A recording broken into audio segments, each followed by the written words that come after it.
আসসালামু আলাইকুম সম্মানিত দর্শক, ভিডিওটি একটু বড় হতে পারে, সবাইকে দেখার অনুরোধ করছি কারণ এই ভিডিও থেকে অনেক কিছু শিখতে পারবেন। প্রথমে আমি আপনাদের দেখাবো যে আমরা অনেকেই মরিচ লাগাই, মরিচের চারা দিই, কিন্তু মরিচের বীজটা যে শোধন করে নিতে হয় এটা কিন্তু জানি না। তো বন্ধুরা, আমি আজকে দেখাবো খুব সহজ পদ্ধতিতে আপনারা কিভাবে মরিচের বীজ শোধন করবেন। আপনারা আমার হাতে যে প্রোডাক্টটি দেখতে পাচ্ছেন এটার নাম হলো অটোস্টিন, এটার গ্রুপ হলো কার্বেন্টাইজেন গ্রুপ। মূলত এটা দিয়েই আমি আজকে আমার মরিচের বীজ শোধন করব। তো আপনারা যতটুকু পরিমাণ বীজ শোধন করবেন,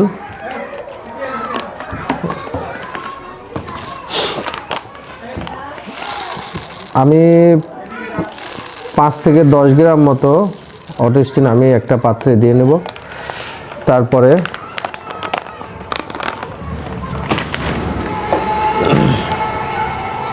অল্প একটু এতে পানি যোগ করব। বেশি পানি অবশ্যই দেওয়া যাবে না, সামান্য পানি দিয়ে আমি এই ছত্রাকনাশকটি সুন্দর করে লেই করে নেব। এটা হলো আমি শুকনো মরিচের বীজ শোধন করব। শোধন করার অনেক উপকারিতা আছে। আমরা দেখি যে মরিচের কাণ্ড পচে, গাছের কাণ্ড পচে, তারপরে মরিচ পচে, মরিচের গাছ ঢলে পড়ে মারা যায়, হঠাৎ স্ট্রোক করে অনেক গাছ মারা যায়। এসব সকল সমস্যা থেকে আপনারা ইনশাল্লাহ সমাধান পাবেন।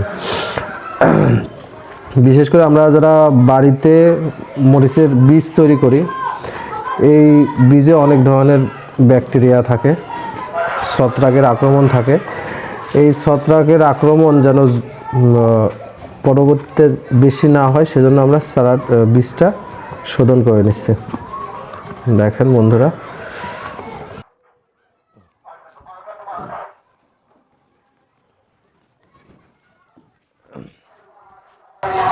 এরপরে আমরা চারাগুলো আমাদের গোলানো পানির ভিতরে দিয়ে দেব। দেওয়ার পরে সুন্দরভাবে ছত্রাকনাশকের সাথে বীজটা মাখাতে হবে। ভিডিওটা একটু বড় হতে পারে, আসলে আপনাদের না টেনে দেখার অনুরোধ রইল, আপনারা অনেক কিছু শিখতে পারবেন ইনশাআল্লাহ। বন্ধুরা দেখছেন যে এই ছত্রাকনাশকের সাথে বীজগুলো সুন্দরভাবে মিশানো হয়ে গেছে। এবার আমি এর উপরে একটা পাতলা কাপড় দিয়ে সরাসরি রোদে না দিয়ে পাতলা কাপড় দিয়ে রোদে আমি শুকাতে দেবো প্রায় 1 ঘন্টা। 1 ঘন্টা শুকাতে দেওয়ার পরে বীজটা আমি পানিতে ভেজাবো ইনশাআল্লাহ। সবাইকে ধন্যবাদ ভিডিওটি দেখার জন্য।